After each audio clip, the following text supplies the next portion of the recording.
thought I was going to die. Not possible. You were never alone.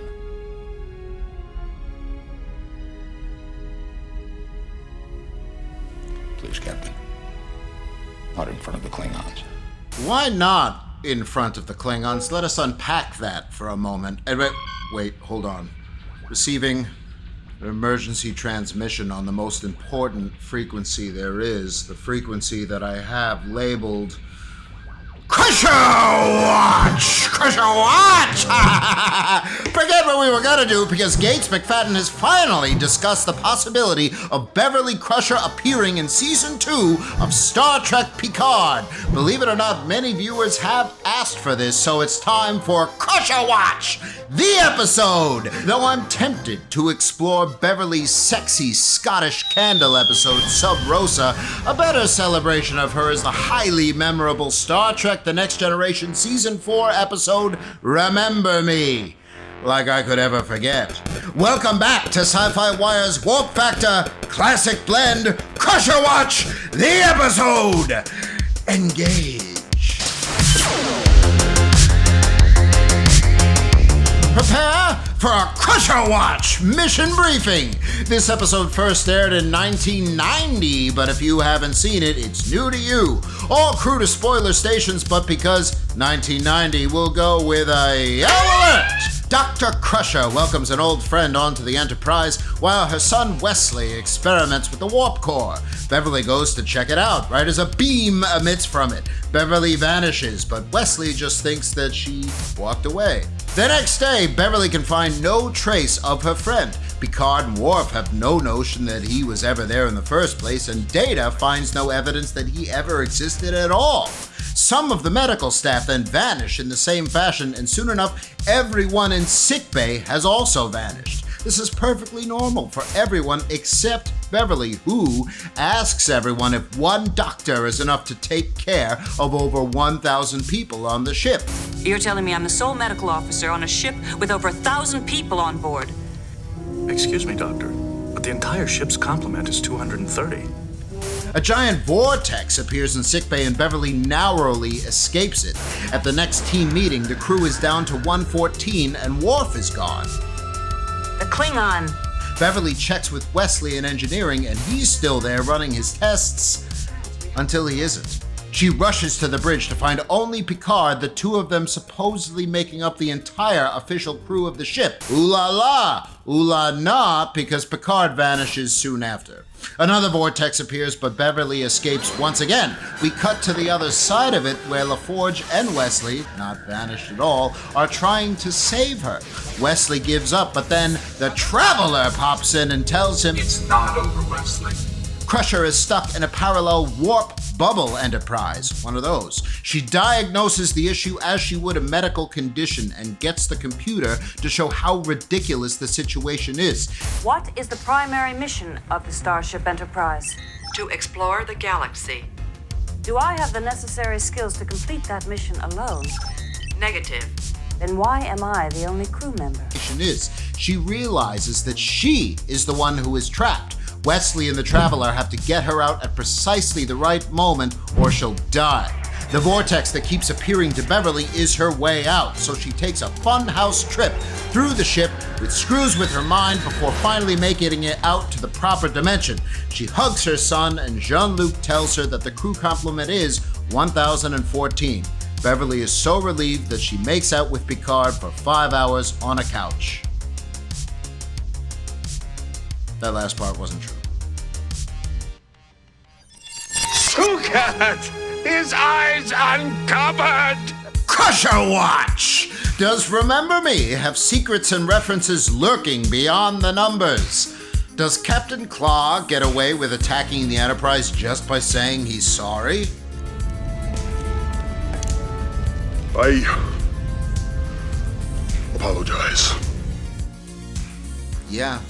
A big yes to both questions. This episode notably marks the return of the Traveler, who made his debut in the TNG Season 1 episode Where No One Has Gone Before. He continues to be a guiding force to Wesley Crusher and would continue to be, appearing for a third time in the Season 7 episode Journey's End. The character Kozinski, also from Where No One Has Gone Before, is also referenced in this episode. That's nice. The Traveler was not present in the first few drafts of this script. He was added in because no one was happy with how this story was ending and because they wanted to bring the Traveler back anyway. It was very popular. Director Cliff Bowl has said they added him in because he's big at the conventions. Gates McFadden did all of the stunts herself with the aid of certain consoles and chairs being nailed to walls and a lot of compressed air machines. It was after doing all of the stunts in this episode that McFadden found out that she was pregnant in real life, which was not then written into the series. Instead, Beverly got a lab coat. Brent Spiner, who plays Data, ended up being her son's godfather in real life. It's also nice. This is considered a bottle episode, but also a savings program, according to Bull. A great deal of the episode was just Gates McFadden alone on the Enterprise, so they saved a lot of money on prosthetics, extras, phasers, craft services, and stuff like that. The episode is definitely a showcase for Beverly, something the series rarely gave her. The TNG films mostly forget she's there at all, so episodes like this one that really feature her stand out, with the high ground and the host also standing out, along with Sub Rosa. Though McFadden dominates this episode, it is not her favorite. That honor goes to the episode that she directed herself, Season 7's Genesis, the one where everyone regresses. Barclay's like a spider and Worf is a monster. It's nuts. It's good stuff, but it's nuts. According to a recent interview with McFadden with TrekMovie.com, she was hired by Gene Roddenberry to be Picard's love interest on this show. As she says, that got changed, and that wasn't changed by me. Indeed, Season 1 of TNG is full of romantic tension, and it would be a while before the Picard-Crusher pairing got any attention, most notably in the Season 7 episode Attached. Season 2 famously doesn't feature McFadden at all, as Crusher was cut from the series and replaced with Dr. Pulaski. Fans weren't having that, and it's a testament to the popularity of the character and the immense talent of McFadden that fans demanded her return. They most definitely did not let her fade away. They remembered. They remembered her. They remembered. They remembered. Earl Grey never fails.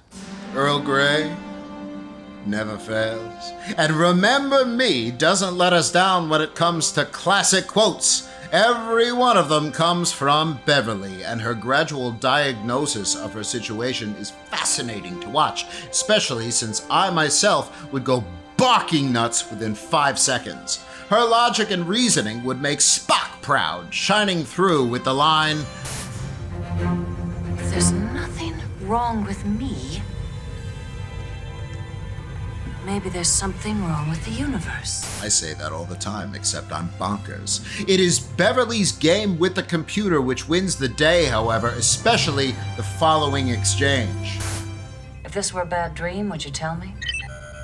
That is not a valid question. Like hell, it's not. Like hell, it's not. The universe is not a spheroid region, 705 meters in diameter, and Earl Grey never fails.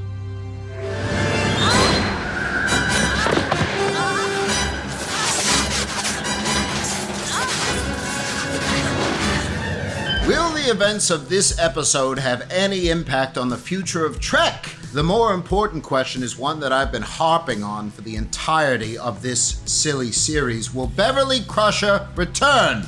All together now. Come on, say it with me. Crusher Watch! Yep, she's here. I think we've established that. But will she return? Talking with TrekMovie.com, Gates McFadden was asked if she'd appear in Season 2 of Star Trek Picard. Her answer? Well, I don't know. There's a good chance, let's put it that way, but I have no contract signed. Contract Shantrack sounds like a yes to me. She also says that she has given a lot of thought to what Crusher would be doing in this time period, saying that she thinks she would be very engaged in the world and trying to make it a better place. As for any Jean-Luc romance, she does mention how that aspect of the characters came and went from the series and was then ignored by the films entirely, but adds, it doesn't mean that there's not a relationship there. Obviously, from all of our scenes, there is a relationship, and that's great. So who knows? I have no clue, but it would be lovely. End quote. Oh, it would be lovely, all right. Until that time, Crusher Watch will continue. It will never end. Ever! Hailing frequencies open. Our hailing frequencies are now open. Let us know your thoughts on how you remember me, as well as what your favorite Beverly bashes are. As always, also feel free to ask for specific episodes you'd like to see us covered, or just write in to make fun of me. One viewer requested a ton of titles, including the episode we just covered, with jean-luc from TNG and Pathfinder from Voyager among them. Nothing is ever set in stone, but I will say both of those episodes are very high up on my list.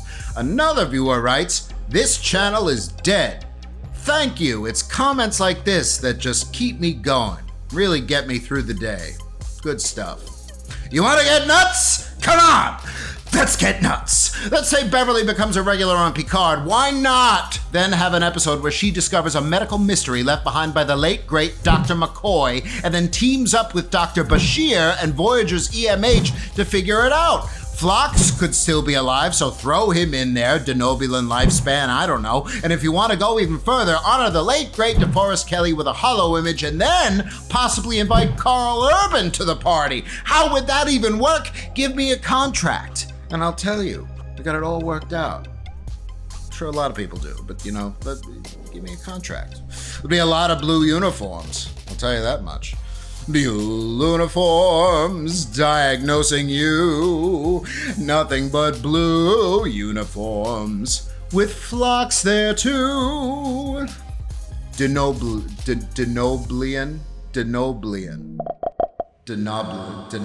lifespan.